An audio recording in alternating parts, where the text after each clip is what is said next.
(5월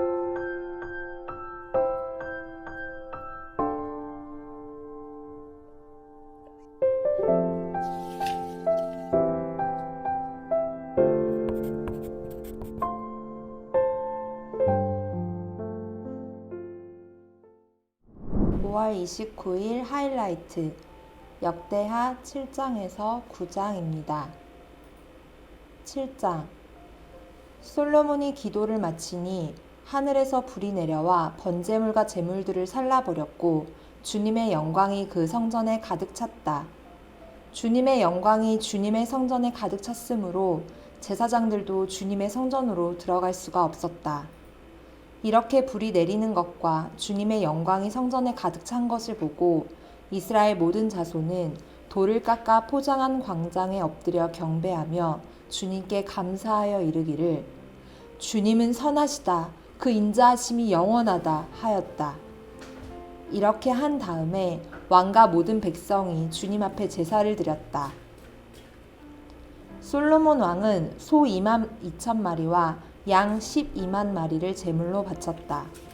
이와 같이 왕과 모든 백성이 하나님의 성전을 봉헌하였다. 그때의 제사장들은 직분에 따라 제각기 자기 자리에 섰고 레위 사람들도 주님을 찬양하는 악기를 잡고 섰다. 이 악기는 다윗 왕이 레위 사람들을 시켜 주님의 인자하심이 영원함을 감사하게 하려고 만든 것이었다.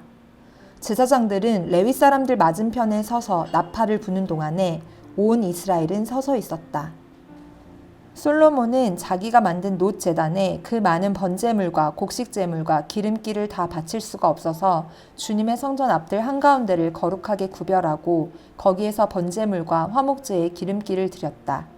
그때에 또 솔로몬은 이레 동안 절기를 지켰는데 하맛 어귀에서부터 이집트 접경을 흐르는 강에까지 이르는 넓은 지역에 사는 대단히 큰 회중인 온 이스라엘이 그와 함께 모였다. 첫 이레 동안은 제단을 봉헌하였고 둘째 이레 동안은 절기를 지켰다. 그리고 여드레째 되는 날 마감 성회를 열었다. 왕이 백성들을 그들의 장막으로 돌려보낸 것은 일곱째 달 23일이었다. 백성은 주님께서 다윗과 솔로몬과 주님의 백성 이스라엘에게 내리신 은혜 때문에 진심으로 기뻐하며 흐뭇한 마음으로 돌아갔다. 솔로몬은 주님의 성전과 왕궁을 다 짓고 주님의 성전과 그의 왕궁에 대하여 그가 마음속으로 하고자 한 모든 것을 성공적으로 다 이루었다. 그때에 주님께서 밤에 솔로몬에게 나타나셔서 말씀하셨다.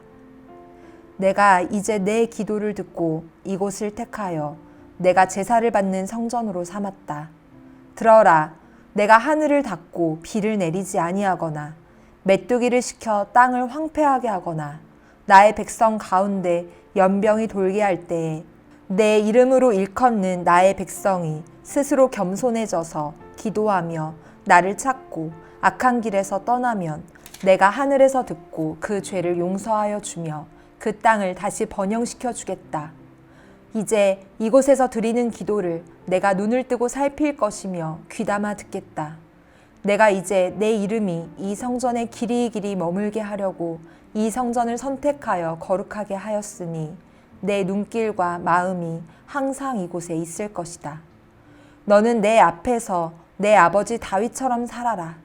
그래서 내가 내게 명한 것을 실천하고 내가 내게 준 율례와 규례를 지켜라. 그러면 내가 내 아버지 다윗에게 내 자손 가운데서 이스라엘을 다스릴 사람이 끊어지지 않게 하겠다 하고 언약한 대로 내 나라의 왕자를 튼튼하게 해주겠다. 그러나 너희가 마음이 변하여 내가 너희에게 일러준 나의 율례와 계명을 버리고 다른 신들을 섬겨 숭배하면 비록 내가 이 땅을 너희에게 주었지만 내가 너희를 여기에서 뿌리째 뽑아버리고 비록 내가 내 이름을 위하여 이 성전을 거룩하게 구별하였지만 이 성전도 내가 버리겠다. 그러면 너희는 모든 민족 사이에서 한낱 속담거리가 되고 웃음거리가 되고 말 것이다. 이 성전이 지금은 존귀하지만 그때가 되면 이리로 지나가는 사람들마다 놀라서 어찌하여 주님께서 이 땅과 이 성전을 이렇게 되게 하셨을까?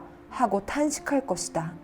그러면서 그들은 이스라엘 백성이 자기들을 이집트 땅으로부터 이끌어내신 주 자기 조상의 하나님을 버리고 다른 신들에게 미혹되어 그 신들에게 절하며 그 신들을 섬겼으므로 주님께서 이 온갖 재앙을 내리셨다 하고 말할 것이다. 8장. 솔로몬이 주님의 성전과 자기의 궁전을 다 짓는 데에 20해가 걸렸다. 곧이어 솔로몬은 히람에게서 얻은 성읍들도 다시 건축하여 거기에 이스라엘 자손을 살게 하였다.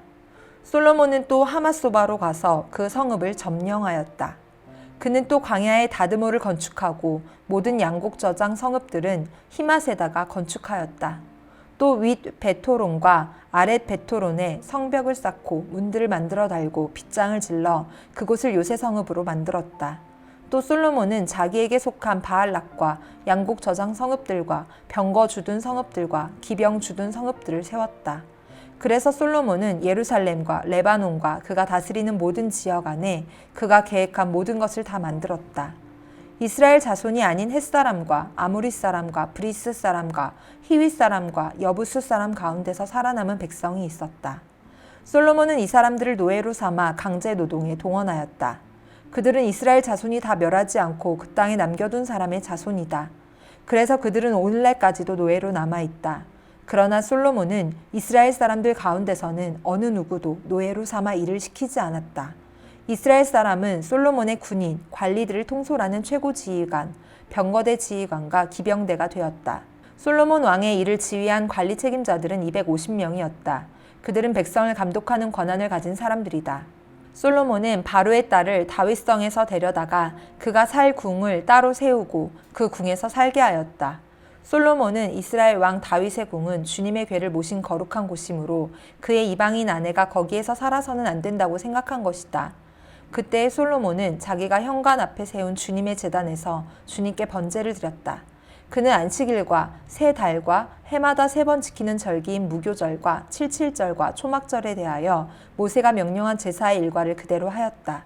솔로몬은 또 자기의 아버지 다윗이 정한 법을 조차 제사장들에게는 갈례를 따라 차례대로 봉사하게 하였고 레위 사람에게도 직책을 맡겨서 날마다 찬송하는 일과 제사장들을 보좌하는 일을 하게 하였다.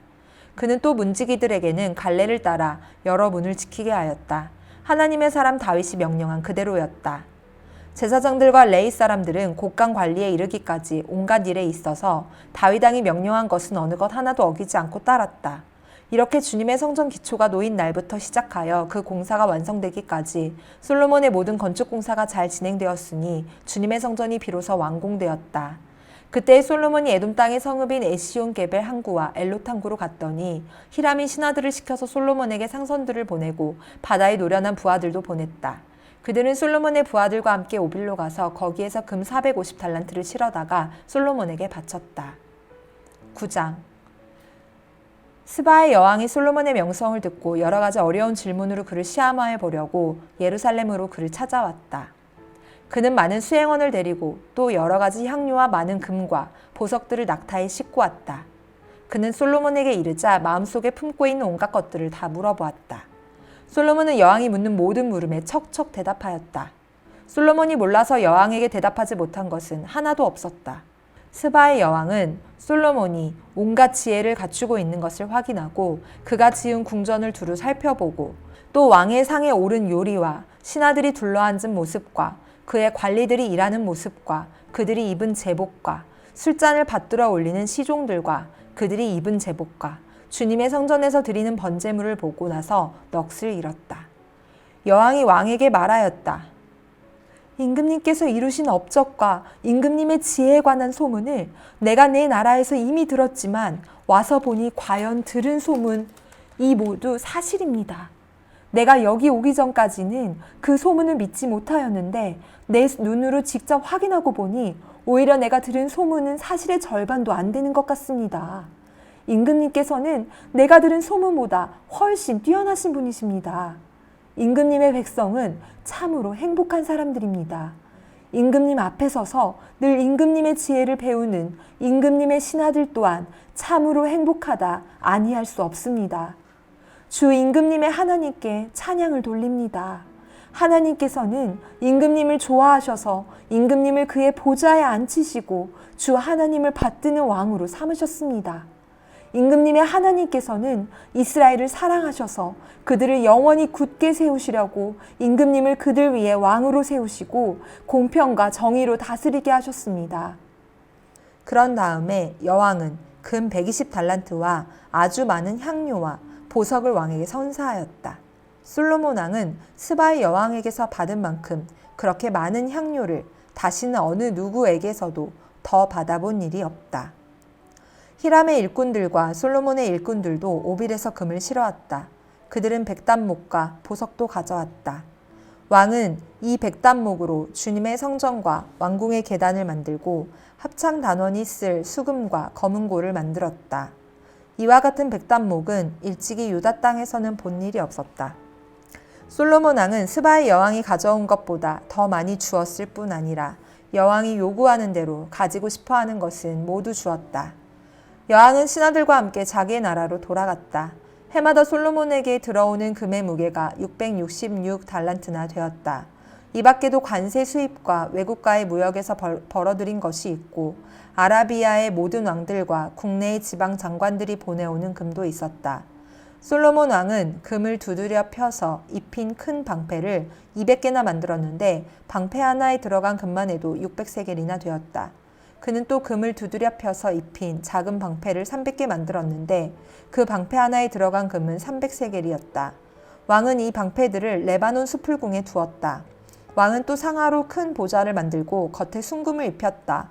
그 보좌로 오르는 층계는 계단이 6이었으며 보좌에 붙은 발 받침대는 금으로 만든 것이었다. 앉는 자리 양쪽에는 팔걸이가 있고 팔걸이 양 옆에는 사자상이 하나씩 서 있었다. 6개의 계단 양쪽에도 각각 6개씩 12개의 사자상이 서 있었다. 일찍이 어느 나라에서도 이렇게는 만들지 못하였다. 솔로몬 왕이 마시는 데 쓰는 모든 그릇은 금으로 되어 있었고 레바논 수풀궁에 있는 그릇도 모두 순금으로 만든 것이었다. 솔로몬 시대에는 은은 귀금속 축에 들지도 못하였다. 왕의 배들은 히람의 일꾼들을 태우고 다시스로 다니며 새해마다 한 번씩 금과 은과 상아와 원숭이와 공작새들을 실어오곤 하였다. 솔로몬 왕은 재산에 있어서나 지혜에 있어서나 이 세상의 어떤 왕보다 훨씬 뛰어났다. 그래서 세상의 모든 왕들은 솔로몬을 직접 만나서 하나님께서 그의 마음속에 넣어주신 지혜의 말을 들으려고 하였다. 그리하여 그들은 각자 은그릇과 금그릇과 옷과 갑옷과 향료와 말과 노새를 예물로 가지고 왔는데 해마다 이런 사람들의 방문이 그치지 않았다. 병거 끄는 말을 메어두는 마구간만 하더라도 솔로몬이 가지고 있던 것이 4,000칸이나 되었다. 기병은 12,000명에 이르렀다. 솔로몬은 그들을 병거 주둔성과 왕이 있는 예루살렘에다가 나누어서 배치하였다. 그는 유프라테스 강에서부터 블레셋 영토에 이르기까지 또 이집트의 국경에 이르기까지 모든 왕을 다스렸다. 왕의 덕분에 예루살렘에는 은이 돌처럼 흔하였고 백향목은 세펠라 평원지대의 뽕나무만큼이나 많았다. 솔로몬은 이집트에서 그리고 다른 모든 나라에서 군마를 사들였다. 솔로몬의 나머지 행적은 처음부터 끝까지 나단 예언자의 역사책과 실로 사람의 아히야의 예언서와 이도 선견자의 묵시록 곧 이도가 느밧의 아들 여로보암에 대하여 쓴 책에 기록되어 있다. 솔로몬은 예루살렘에서 40해 동안 온 이스라엘을 다스렸다. 솔로몬은 죽어서 그의 아버지 다윗성에 묻혔다. 그의 아들 르호보암이 그의 뒤를 이어 왕이 되었다. 아멘.